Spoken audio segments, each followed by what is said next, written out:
بسم اللہ الرحمن الرحیم۔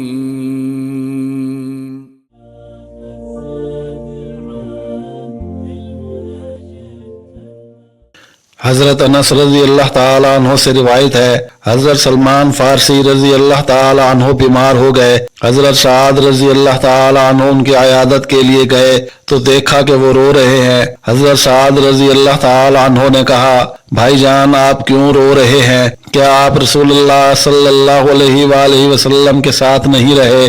کیا آپ نے فلاں کام نہیں کیا، فلاں کارنامہ انجام نہیں دیا؟ حضرت سلمان رضی اللہ تعالی عنہ نے کہا، میں دو چیزوں میں سے کسی ایک پر بھی نہیں رو رہا۔ میں نہ دنیا کے چھوٹنے کی وجہ سے روتا ہوں، نہ آخرت کو ناپسند کرتے ہوئے، لیکن میں اس لیے اشک بار ہوں کہ رسول اللہ صلی اللہ علیہ وآلہ وسلم نے مجھ سے ایک وعدہ لیا تھا اور میں سمجھتا ہوں کہ میں نے اس سے تجاوز کیا ہے۔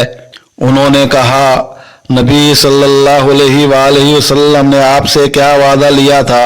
فرمایا، آپ صلی اللہ علیہ وآلہ وسلم نے مجھ سے فرمایا تھا، آدمی کو اتنا کچھ کافی ہوتا ہے جتنا مسافر کا زاد رہا، اور مجھے یقین ہے کہ میں اس حد سے تجاوز کر گیا ہوں۔ اور اے سعد، آپ جب کسی جھگڑے کا فیصلہ کریں تو اپنے فیصلے میں اللہ کا خوف پیش نظر رکھیں، اور جب مستحقین میں کوئی چیز تقسیم کریں تو تقسیم کے وقت تقوی کو ملحوظ خاطر رکھیں، اور جب آپ کسی پروگرام کے بارے میں سوچیں یا ارادہ کریں تو اپنی سوچ میں اور ارادے میں اللہ سے ڈریں۔ حضرت ثابت رضی اللہ تعالیٰ عنہ بیان کرتے ہیں، مجھے معلوم ہوا کہ انہوں نے ترکے میں صرف تقریباً 20 دینار چھوڑے جو ان کے ذاتی اخراجات کے لیے تھے۔ حضرت حذیفہ رضی اللہ تعالیٰ عنہ سے روایت ہے، انہوں نے فرمایا، رسول اللہ صلی اللہ علیہ وآلہ وسلم نے سونے اور چاندی کے برتنوں میں پینے سے منع فرمایا، اور فرمایا وہ دنیا میں ان کافروں کے لیے ہیں اور آخرت میں تمہارے لیے۔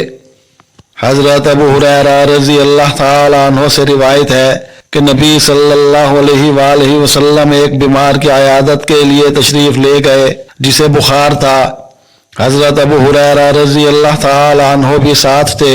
رسول اللہ صلی اللہ علیہ وآلہ وسلم نے مریض سے فرمایا، خوش ہو جاؤ، اللہ تعالیٰ فرماتا ہے بخار میری آگ ہے جسے میں دنیا میں اپنے مومن بندے پر مسلط کرتا ہوں تاکہ آخرت میں جہنم کے عذاب کے عوض اس کا حصہ اس بخار کو قرار دیا جائے۔